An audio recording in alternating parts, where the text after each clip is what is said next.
picture this scenario. You're sitting in a senior review meeting. Oh, the worst kind of meeting. Right. The stakes are just incredibly high. The coffee in your cup went cold like an hour ago. And there's a very demanding executive at the far end of a long mahogany table. I can feel the tension already. Yeah. And suddenly the room just falls quiet. They turn directly to you, lock eyes, and ask a highly specific, highly technical question about your project. And that's when it happens. Exactly. In that split second, a cold, sinking panic sets in. Yeah.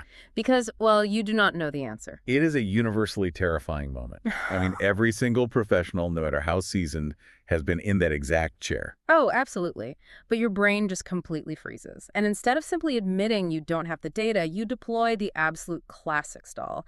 You nod thoughtfully, to buy yourself a second, and you say, that is a great question. Ah, the famous last words. Right. And then you proceed to ramble. You talk about adjacent topics, you bring up tangential data points, you essentially just filibuster for 2 solid minutes. Desperately hoping they will forget the specifics of what they originally asked. Exactly. But they don't. Finally, the senior executive holds up a single hand, cuts right through the noise, and asks, so do we know the number or not? Oh, wow. Yeah.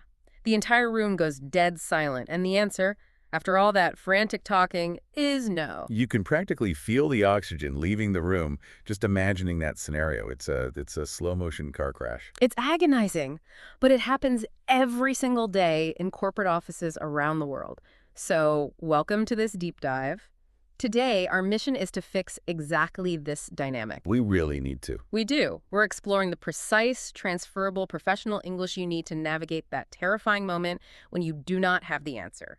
We're going to break down how to handle the unknown without bluffing, without stalling, and absolutely without collapsing into that awful deer-in-the-headlights silence. And, to truly fix this habit, we have to look closely at the behavioral psychology behind that cold open. Like, why is our very first instinct to fill the silence with literally anything rather than just admit a knowledge gap? Right. Why do we do that?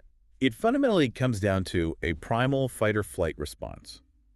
In a high-stakes professional setting, our brain interprets a sudden gap in knowledge as a direct threat to our status, our competence, and, well, ultimately our survival in the tribe. So we basically perceive the silence as an attack, so we throw meaningless words at it like a shield. Precisely. We try to camouflage the gap.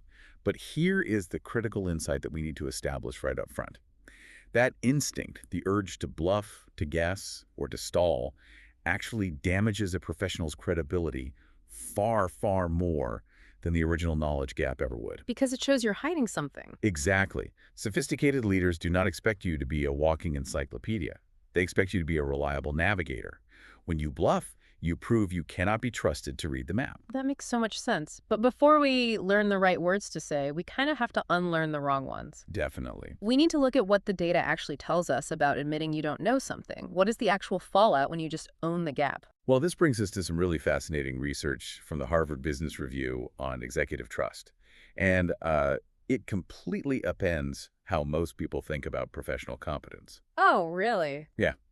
They studied how leaders evaluate their teams under pressure, and they found that professionals who openly acknowledge the limits of their knowledge are actually rated as significantly more trustworthy. Right, more trustworthy. Yeah, more trustworthy and more credible by senior decision makers than those who try to project an aura of absolute unbroken certainty. So the person who explicitly says they don't know is trusted more than the person who always seems to have a ready answer. Right.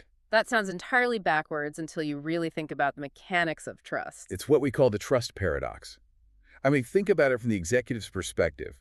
If you are consistently willing to tell me when you do not know something, then when you do give me a definitive answer, I know I can take it to the bank. Your certainty actually carries weight. Exactly. Right. But if you never admit a gap, I have to constantly filter everything you say. I have to sit there wondering if you are giving me hard data or if you are just, serving me a well-packaged guess. So you're basically building a moat of reliability. By being honest about where the solid ground ends, the ground you do stand on looks that much firmer. That's a great way to put it. So building on that HBR data, there are 2 specific phrases that we need to permanently eliminate from your vocabulary to start building that moat. Let's start with the first phrase to eliminate completely, and that is, That is a great question. Ah, the ultimate corporate crutch. It really is. Now, to be fair, if a question genuinely shifts your entire paradigm, you can praise it. But 99% of the time, this phrase is used purely as a stalling tactic, while the brain desperately searches for an answer. Just a verbal placeholder. Exactly. And the fundamental issue is that sophisticated listeners recognize it instantly. It acts like a poker player's nervous tick. It is a massive psychological tell that immediately signals a weak hand. Wow, yeah. The second those words leave your mouth, the executive's brain flags an incoming non-answer. You've basically lost their confidence before you even start your actual response. If you're listening to this right now, think about how many times you've heard someone use that phrase in a meeting and like how rarely the next sentence was actually useful. It's a dead giveaway. It really is. So what is the second phrase we need to completely eradicate? The second phrase to eliminate is, I think it is around, used right before an uncertain number. For example, I think it is around 20%, or I think it is around 50,000. Oh man, I am painfully guilty of this. I have definitely done this under pressure. Hey, it's human nature. But it is the verbal equivalent of closing your eyes, taking a wild swing, and just hoping nobody checks the tape. Just swinging in the dark. Right. People use the qualifier, I think, because they believe it acts as an escape hatch. They assume if the number turns out to be wrong, they are protected because they technically didn't guarantee it. But they aren't protected. Not at all. In a professional environment, it offers zero protection. If that number gets written down, if it goes into a spreadsheet or a slide deck, the qualifier vanishes. No one remembers that you said, I think. They only remember the specific number you provided. You know, let me share a highly vulnerable, very specific personal story about exactly this trap because the fallout is so real. Oh, please do. So, a few years ago, I was in a massive Q3 budget review. The pressure in the room was just palpable, and the VP of Finance turned to me and asked for a specific projected logistics cost. Oh, no.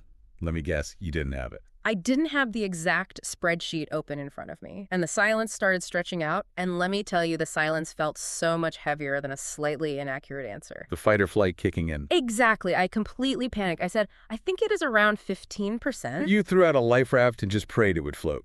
I prayed it was close enough to get me out of that specific meeting, but the actual number, which I looked up later that afternoon with a sinking feeling in my stomach, was 22%. Ouch. That's a big gap. Massive gap. But the real devastation came 2 days later. I'm sitting in a different, much larger cross-functional meeting. That same VP of Finance stops the entire presentation, looks across the room, and says, hey, why was your figure of 15% so completely different from the actual data we just pulled? Oh my goodness. In front of the entire cross-functional team. There's nowhere to hide from that. Nowhere. I couldn't exactly say, well, I explicitly said, I think. It would have sounded unbelievably weak and evasive. Oh, for sure. It was devastating for my credibility on that entire project. The lesson I learned the hard way is that the fix is never to guess. If you are forced to give some kind of context, the only safe route is to provide a broad order of magnitude and fully commit to confirming the exact figure. Right, like what? You say something like, it's in the low double digits, but I need to pull the exact decimal to be certain. That is the perfect takeaway. That embarrassing public follow-up is exactly why guessing destroys trust. The short-term relief you feel by filling the silence in the room is just never worth the long-term damage of being caught in a lazy guess. So true. But, you know, knowing what not to say is a great start, but it leaves a void. If we can't guess and we can't stall with the old great question routine, what exact words do we use to bridge the gap? Because sitting there in absolute silence isn't a strategy either. No, it's not. So let's get into the actual toolkit. All right. We have specific word-for-word phrases engineered for these scenarios. It is vital to use these exactly as structured because they are designed to signal deep competence, even in the face of a missing fact. Okay, lay it on me. Let's start with the scenario where you are simply missing a specific data point. Here is the phrase. I do not have that specific figure with me right now. What I can tell you is... Let me repeat that. I do not have that specific figure with me right now. What I can tell you is... The way I visualize the mechanics of this phrase, it's like you're walking up a staircase in the dark and you step on a missing stair. Your foot finds nothing but empty air. You are going to fall. Right. In that moment, you need to immediately grab the handrail to stabilize yourself. The first half of the phrase names the gap. You acknowledge the missing stair, I don't have the figure. But you do not stop there. You can't stop there. Right. You immediately redirect to the solid ground of what you do know. That's the handrail. What I can tell you is the overall trend we're seeing this quarter. That is an excellent way to understand it, and it really highlights why these two halves are completely inseparable. If you just step on the missing stair and say, I don't have that figure, Yeah. and leave it there, you fall down. You look unprepared and helpless. You just crash. Yeah. But by instantly pivoting to the handrail, the surrounding contextual knowledge you do possess, you demonstrate that you still hold valuable insights. Rather than just giving up, you maintain control of the narrative. You name the gap, and then you immediately grab the handrail. I love that. That handles a straightforward missing number. But what happens when the question fundamentally isn't just a missing stat, but something that genuinely requires another team's input? That's a tricky one. Yeah, you don't want to answer for a different department, but you also don't want to sound like you're just, passing the buck. That requires a complete shift in posture. This replaces the incredibly weak passive response we often hear, which is, I will have to check with my team. So weak. Instead, you use this specific phrase. That question deserves a more complete answer than I can give you alone. Let me bring the right people into it and come back to you by specific time. Oh, wow. That immediately reframes the power dynamic. That question deserves a more complete answer than I can give you alone. Let me bring the right people into it and come back to you by specific time. It completely transforms how you are perceived. When you say, I'll have to check with my team, you sound like a lowly messenger who forgot to memorize the message. It is a submissive posture. But this new phrase elevates your standing. It shifts you from sounding like an unprepared subordinate to sounding like a responsible, authoritative project manager. You are honoring the complexity of their question, recognizing the limits of your own operational scope, and most importantly, setting a firm, reliable timeline for resolution. You are taking active charge of the unknown. That is incredibly empowering. So we have a protocol for missing data and a protocol for scope creep. But there is a third category that trips people up, the truly murky stuff. The unknowns. Right. What about predicting the future or questions where literally nobody has the answer yet? For moments of genuine structural uncertainty, we use this phrase. The honest answer is that this is still emerging. Here's what we know, here's what we do not, and here's what would need to be true for us to be confident. Let me repeat that one too, because it is really layered. Yeah. The honest answer is that this is still emerging. Here is what we know, here is what we do not, and here is what would need to be true for us to be confident. The psychological brilliance of this three-part structure is that you are replacing a helpless verbal shrug, a panicked we just don't know, with a detailed map of the uncertainty itself. You are showing the executive exactly where the edges of the fog are currently located. You're essentially saying, we don't have the final destination yet, but here are the exact GPS coordinates of where we are currently parked, and here are the roadblocks ahead. You are defining the variables for them. Which is the highest form of executive function.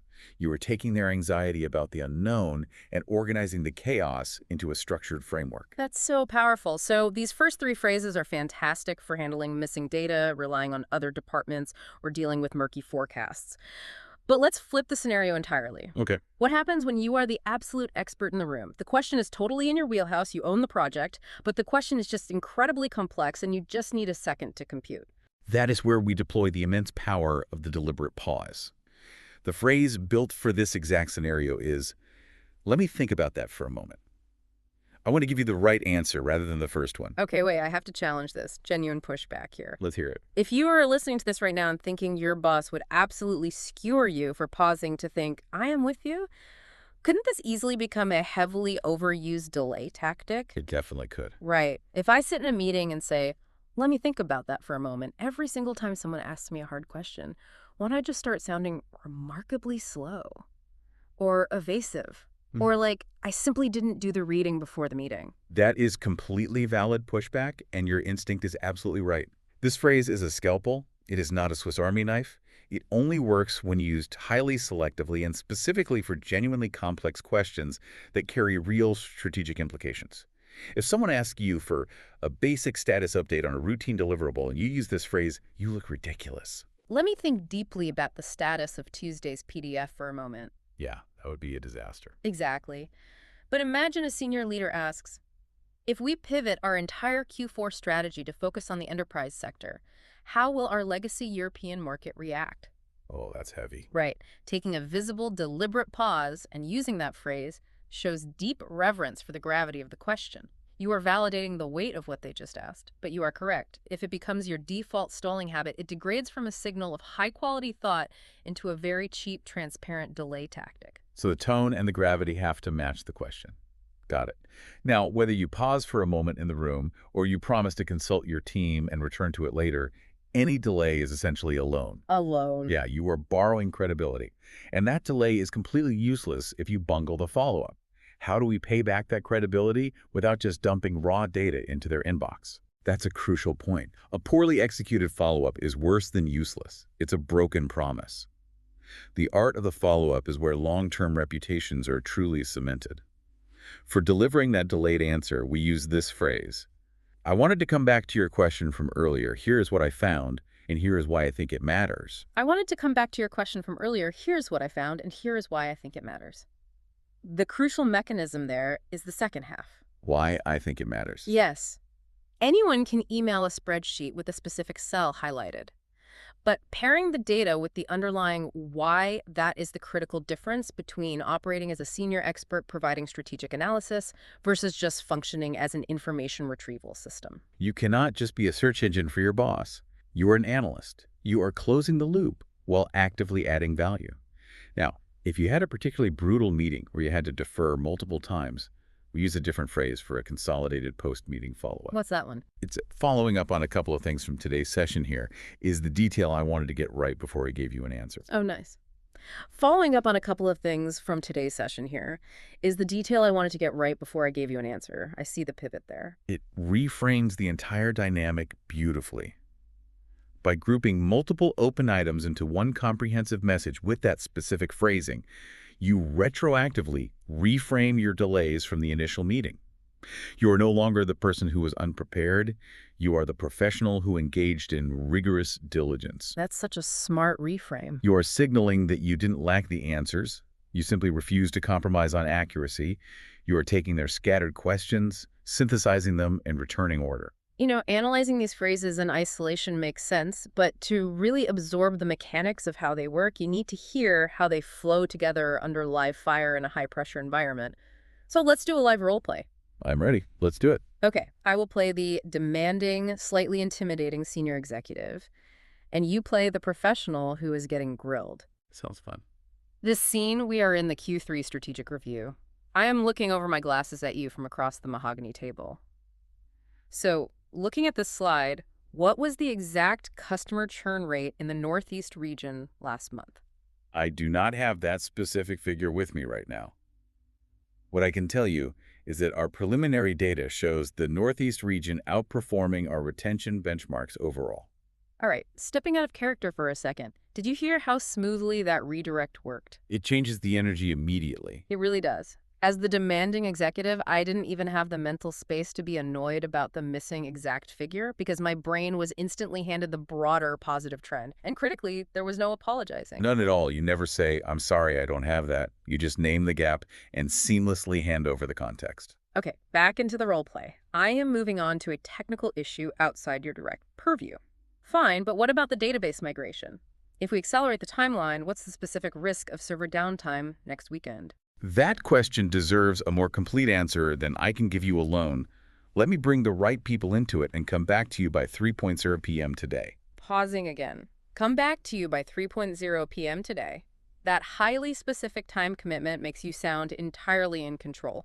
You didn't weekly offer to check with IT. You took firm ownership of the resolution timeline. Exactly. It demonstrates that I am actively managing the process rather than just passively passing the buck to another department. Okay, back in character. Let's push for a murky forecast. All right, but broadly speaking, with the new competitor entering the market next month, are we going to hit our end-of-year revenue targets? The honest answer is that this is still emerging here.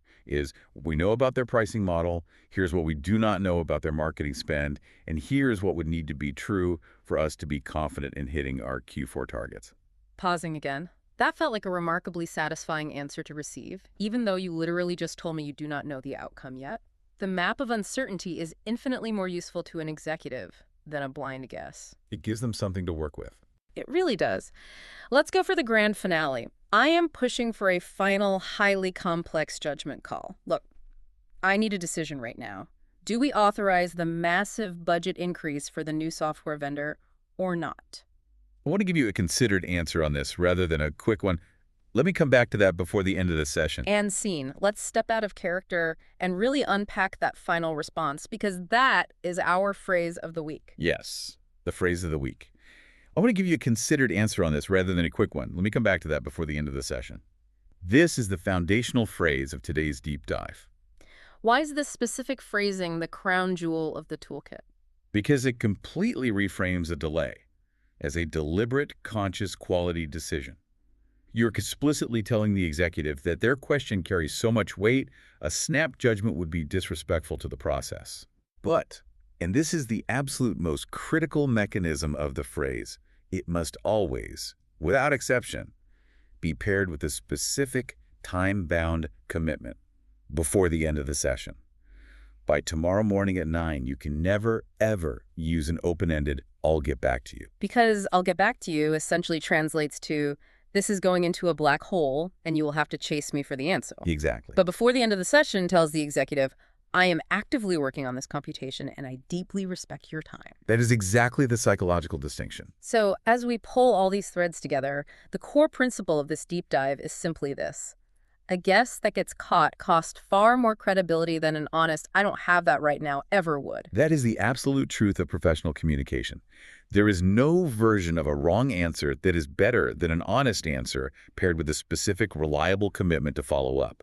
Expertise is not knowing everything. That is an impossible mix. Completely impossible. True expertise is knowing exactly what you know, knowing exactly what you do not, and knowing precisely who to ask to close the gap. It is about being that reliable navigator we talked about at the beginning. So to help you build that muscle, we are leaving you with 2 specific practice challenges to implement immediately. Challenge number 1.